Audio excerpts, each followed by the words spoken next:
It started as a careless joke, a throwaway comment meant to tease my husband and spark a laugh. I was lounging on the couch, wine in hand, scrolling through my phone when I turned to him with a sly smile.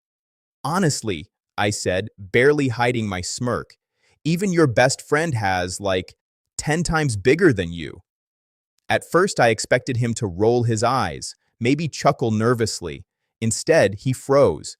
His expression shifted from confusion to something darker, a mixture of suspicion and rage I hadn't anticipated. "How do you know?" he barked, voice sharp enough to startle the dog. I laughed, thinking it was just a joke, playful teasing between married people. "Oh, come on, just kidding," I said, brushing it off. "Relax. You're overthinking it." But the laughter died in my throat when I noticed the sudden intensity in his eyes. He wasn't amused, his jaw tightened, the color drained from his face, and I realized, too late, that my words had struck a nerve far deeper than I could have imagined. I tried to diffuse the tension, but he stormed out of the room, slamming the door behind him. My heart pounded. Something had shifted irreversibly. He began digging, quietly at first, then more aggressively. He checked messages, conversations, subtle cues that I hadn't noticed he was guarding like a hawk. It became clear that the joke I thought harmless had triggered a chain reaction. He discovered a pattern I had been hiding for months: secret texts, late-night meetings, hidden calls. All the small betrayals I thought were unnoticed, the flirty messages I had sent, the men I had entertained when he was working late. They were now being unearthed. At first, I tried to laugh it off.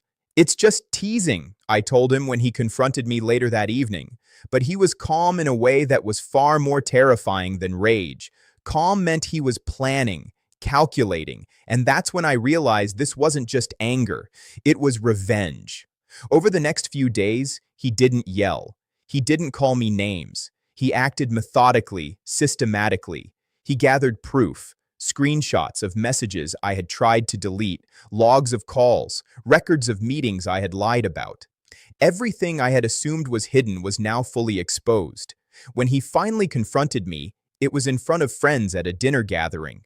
I walked in, expecting the casual social niceties of a normal night, only to be met with a calm, icy smile and a folder he placed on the table. My stomach sank.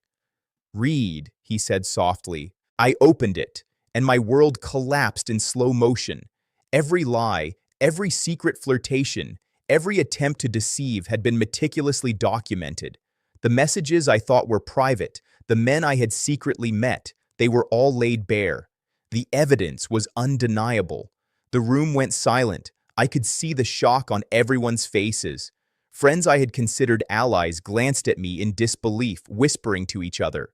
My social mask cracked under the weight of exposure. He didn't scream. He didn't humiliate me. He let the truth speak for itself. That was worse than any tantrum. The humiliation wasn't in the words. It was in the fact that everyone knew, everyone saw, and there was nothing I could do to spin it.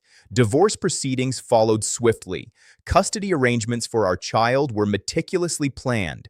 Financial protections were put in place to prevent manipulation.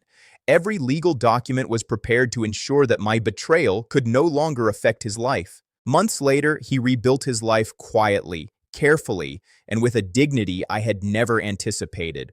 My moment of arrogance, that careless joke, had become my undoing. He didn't need to yell. He didn't need to retaliate wildly. He used patience, evidence, and strategy to reclaim control.